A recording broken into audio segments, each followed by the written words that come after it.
Amahoro y'Imana, bantu mwese mudukurikirana hano muri studio za TV Mixte yacu. Kana kanya keza duhawe kugira ngo tubane namwe, tubasangize ibiganiro vyiza, ibiganiro twizera neza ko muzobikunda kuko birimwo ubumenyi bwinshi. Nyimba wipfuza ubumenyi butandukanye, kuzuramenya aho isi igeze, kuzuramenya ibyaranze isi muri kahise, nta handi uzobisanga ni ngaha kuri urubuga rwa TV Mixte yacu. TV Mixte yacu no kuvuga ni ubwoko bwinshi bw'ibiganiro bitandukanye muzogenda murakurikirana hano kwa runo rubuga kugira ngo mumenye ibigezweho. Kaze rero muhawe ikaze. Nyimba utariyabona kwa runo rubuga, turagusavye kugira ngo ubanze wiyabone kugira ngo buri gihe dutanze inkuru nshasha uzobone notification muri telefone yawe.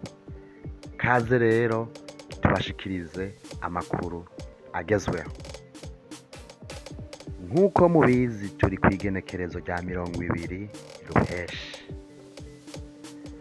Tugiye kubashikiriza amakuru yaranze rino genekerezo mu mateka ya kahise k'isi.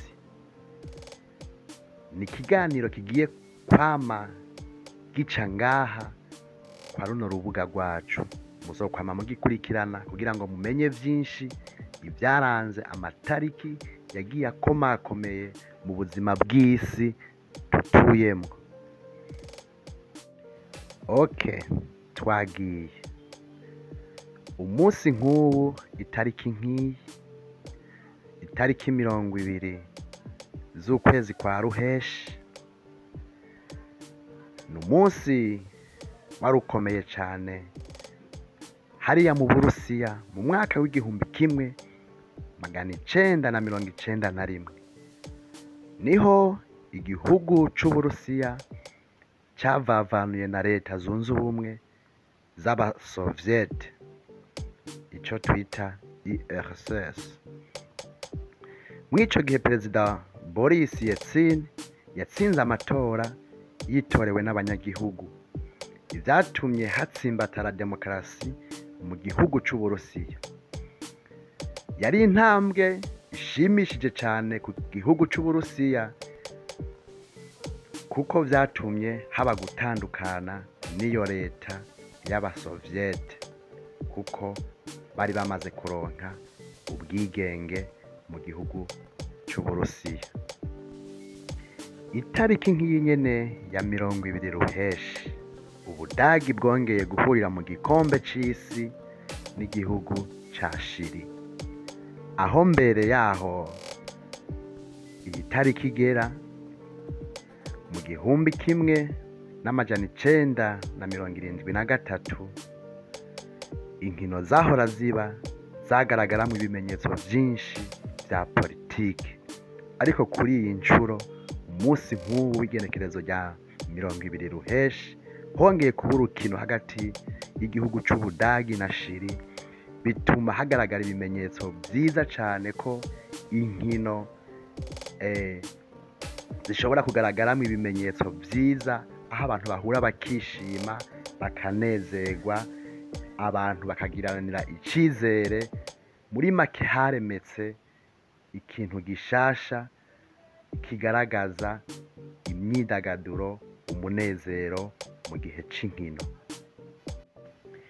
Itariki nk'iyi nyene ya 20 Ruheshi, umwaka 1837, niho hariya mu Bwongereza haba umwamikazi mushasha akiri muto cane, ku myaka yiwe 18 yatangura kuyobora ico gihugu c'Ubwongereza.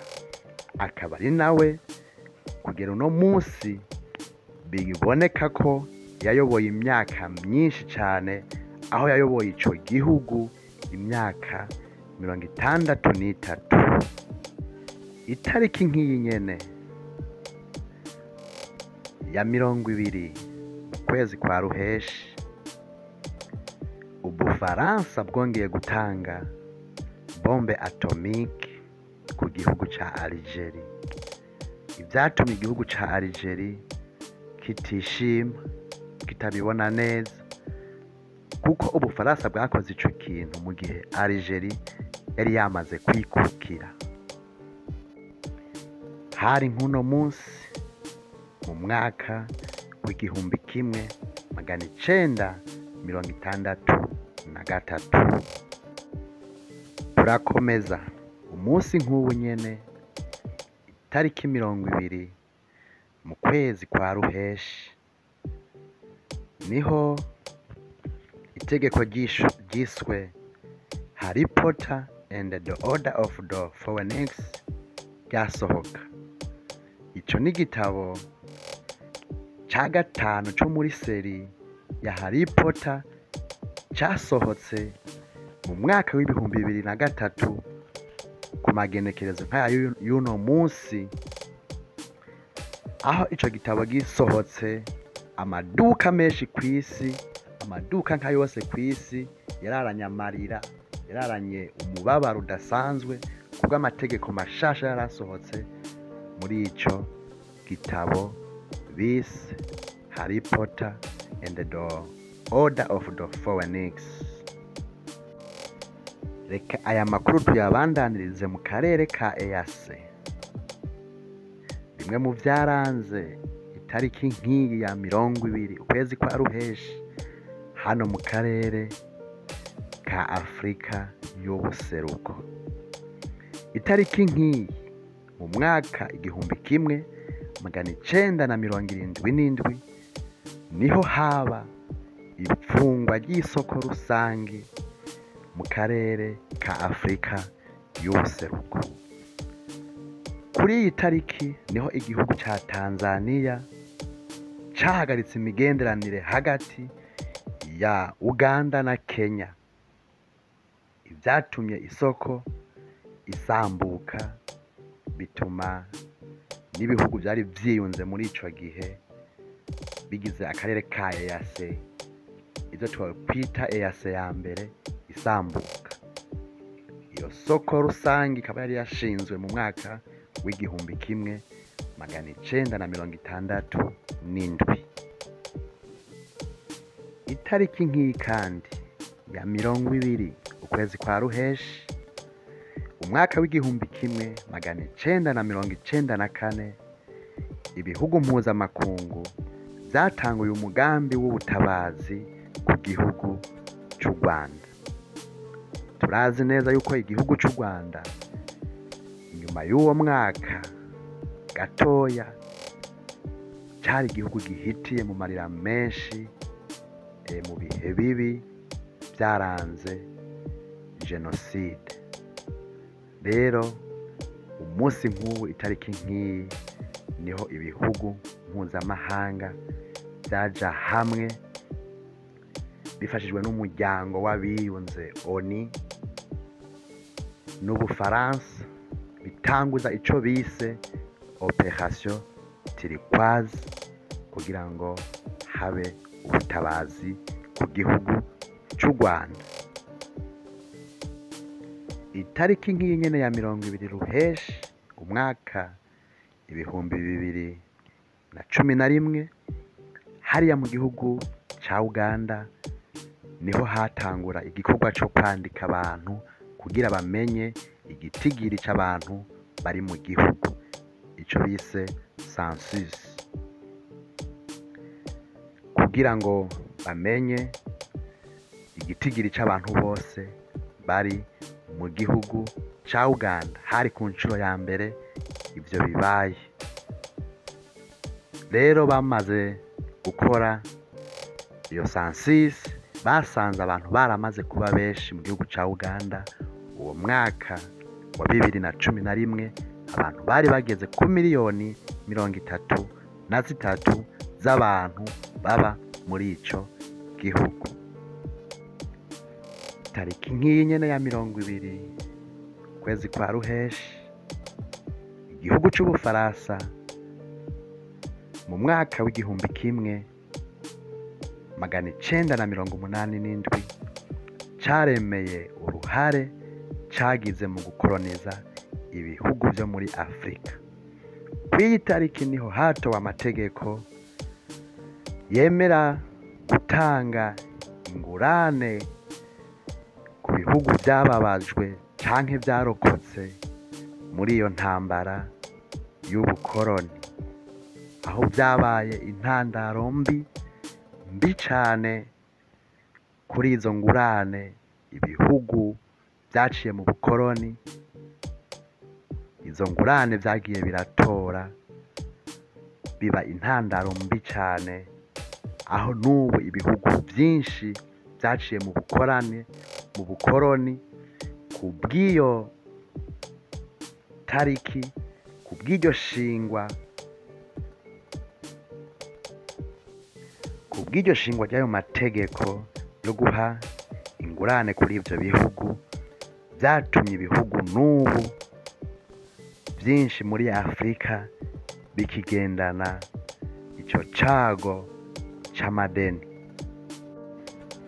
Mu gusozera amakuru ajanye n'uno munsi kw'iri genekerezo rya 20 Ruheshi, amakuru yari menshi cane yaranze uno munsi mu mateka, ariko reka dusozere kw'ino nkuru yaranze uno munsi.